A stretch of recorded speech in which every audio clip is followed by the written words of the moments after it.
guys, welcome to Montreal under the snow. Brand new vlog today. A quick session in 2.5 where we're gonna see, but I get a pretty big result. Just proud of me on that one.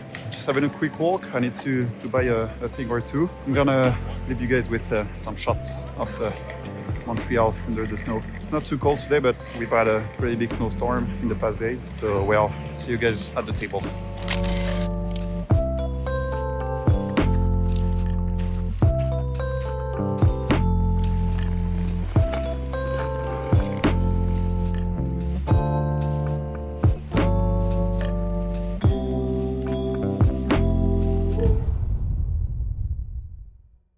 As I told you guys, I swapped $2,500 cash to chips and I sit down at a 2.5 table as there's nothing bigger. We'll see how the list evolves in 5.10, but I don't think we'll be able to build one tonight. My table looks quite cute, so let's try to make some money and build some big pots.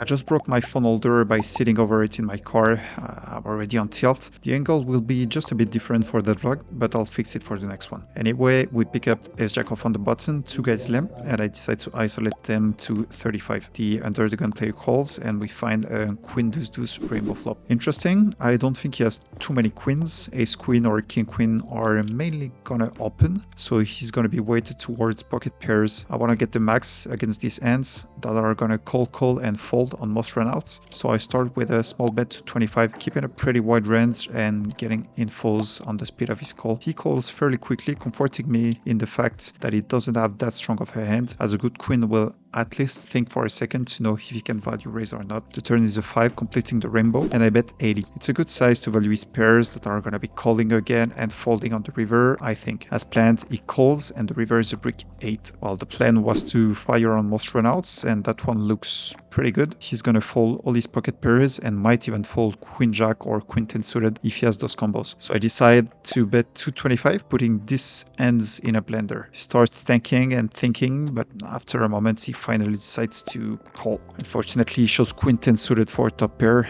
Definitely should have bet bigger, I think, to have a better shot at making him fold his top pairs. Well, time to add on a few pre-flop spots, a 3-bet or 2 that gets through, and I find myself with ace-queen in the hijack. The guy on my right opens to 20 over a straddle, which I think will be a sizing tail, and I 3-bet him to 65 to keep a wide range. It's the second time I 3-bet him in the last 5 minutes, so he might get frustrated, thinking I'm targeting him. He calls, and the board comes 8-4-4 rainbow. It's not too bad. With his sizing pre-flop, I think he's gonna have a lot of broadways of suit or suited, so I can value bet my hand. I go ahead and bet 50. I wanna make him call a bunch of hands that is gonna turn into bluffs on later streets. On most run out, he's not gonna value thin enough with his pockets or middle pairs, so when he will bet, it's gonna be mostly bluffs. He calls quickly and the turn is a 5 of clubs, completing the flush. I have a flush draw now. I follow my plan. I'm gonna check back and catch on a brick river if he decides to bet. The river is a 3 of diamonds and my opponent decides to check. Fortunately, it's a bad sign. He might have a middle pair, but I don't think I have enough for liquidity now. I'm gonna check back and hope to see a bluff that he gave up, maybe. And he shows ace king. Alright, I guess my assessment pre-flop was bad and I lose another small but interesting one. Absolute next hand, same setup, and I peel kings. The opponent to my right opens to 15 this time, and I don't rely on sizing tails anymore against him. We're pretty deep, so I 3-bet to 60. He calls again, and the flop comes queen 10-8 rainbow. Pretty safe, and a lot of hands to extract value from. Top pairs, pair plus draws, many gut shots. It's my third 3-bet against him, so it's gonna be natural for him to think that I'm targeting him. I use that to my advantage and bet on the larger side, planning on 3-barreling most safe runouts. He calls and the turn is a 7 of diamonds. 7-8 beats me now, but that's pretty unlikely, so I follow the plan and bets 250. After tanking for more than a minute, he finally decides to fold, asking if I have a queen. Well, I guess he folded a hand like jack 10 or something. Unfortunate to miss some value, but we'll take the W. 15 minutes later, I open 6s to 20 in middle position. 2 opponents call and we completely miss it. Ace king at rainbow. I decide to check fold against the bets and a call from my 2 opponents. Can try to win every pot we play. Next hand is a very interesting one. 2 limps and I ISO to 40 from the small blind with ace 10 off. Only the guy in seat 9 calls. I just saw him check raise bluff in a 3-bet pot against a tight guy. He's definitely here to put up a fight. The board comes ace 8 deuce with 2 diamonds and we have a decision. As he's pretty aggressive. I decided to check. He's gonna bet his ace-x anyway, and I give him rope to bluff or hit something on the turn he's gonna be willing to put money in with. If he checks back, he's not gonna believe me too on future streets with his bluff catchers, so I'm gonna have 2 big barrels of value. He bets 60, and I decide to call again. No interest in raising, in my opinion. The bet is on the larger side too. Unlikely he'll do that with a low ace-x, so it's gonna be bluffs, and that beats me probably. Way more bluffs than value anyway, given his profile. The turn is a king, opening a second flush draw. Same idea. I check and he bets 145. Well, he can have a set or 2 pairs, so be it. Just way too many bluffs allowed in his range. He's pretty sticky pre-flop too, so all the offsuit broadways, low pairs, jack 9, 10 9, stuff like that, so I call. The river is a queen of clubs, so the flush gets in and I unblock it. Not gonna change my plan. I check and he bets fairly quickly, 300 bucks into around 500. Well, I'm getting a good price. Once again, he's gonna have a lot of bluffs, and I'm not sure he's gonna value bet all these 2 pairs. So it's gonna be a flush, a straight, or a set probably, and a bunch of bluffs. Against anyone else in the room, I'm folding, obviously, but that guy showed he was capable, unlike most people here. Well, I call and he announces a king. He shows me king 5 of hearts, which is pretty ballsy, and we take it down. Very next hand, didn't even have time to grab my chips. The straddle is on, and I saw the guy just called 250. 2 guys in the blind, plus him decide to make the call, so we go 4-way to a pretty bad flop of queen 9-5 with 1 spade. Making it even better, the straddle leads out to whatever amount, and the sit9 calls. Well, against 2 guys, we're stuck to put ratio that low. Nothing to do. I just make the very disciplined fold and give up my backdoor equity. All are opening to very big sizings and opening pretty loose. So my table is definitely a good one so far. I wake up with ace jack off in the small blind, and that guy opened a lot between 15 and like 30. That time he decided that 15 was the right price, and with the showdowns I had, pretty sure his end is weak now. I would have 3-bet almost any 2 cards in that situation, as I think he's gonna fold everything against 90 bucks 3-bet or more. I decided to 3-bet to 75 here, and as expected, he makes the fold. Happy to grab the 23 bucks that were waiting for us on the fault. A round later, a guy I often see here that respects me a lot opens to 20 from a lay position. A pretty tight guy calls. Well, it's honestly the first time I see him answer a pot, and I decide to squeeze, as I think I have a lot of fold equity or post-flop playability if I get called. I 3-bet to 85, and the plan fails when the big blind jams his last like 200 bucks. Well, the 2 guys fold, and I'm not gonna fold now. I'm always gonna have a 30% equity or something, and I need to put 100 into like 450. Count me in. I call, and he asks if I want to show. Well, I'm not shy, so we both table our ends, and he has ace king. Not too bad. I know how to win it, and boom, we flop a flush. That's it. Then on the turn, the dealer gives me even 2 extra hearts just in case 3 weren't enough, and we scoop that small pot. Always good to have chips go your way. Straddle is on, and the sit1 limps. Pretty tight as I said, so I isolate him for a big size to 60. If he limp raises, I'll have the easiest fold of my career, and he will still call a lot, in my opinion, as he's gonna limp quite a strong range. Well, I was targeting him, but everyone plus their mother ends up calling, and we go 5-way to a very safe flop of jack deuce deuce with 2 hearts. The plan is simple. The guys on my left are all pretty sticky, so no need to slow play. Just gonna target jack x flush draws and pocket pairs, so I start with a small bet of 125. Fortunately, nobody had a piece and they all fold. Happy to win a pot with no contest.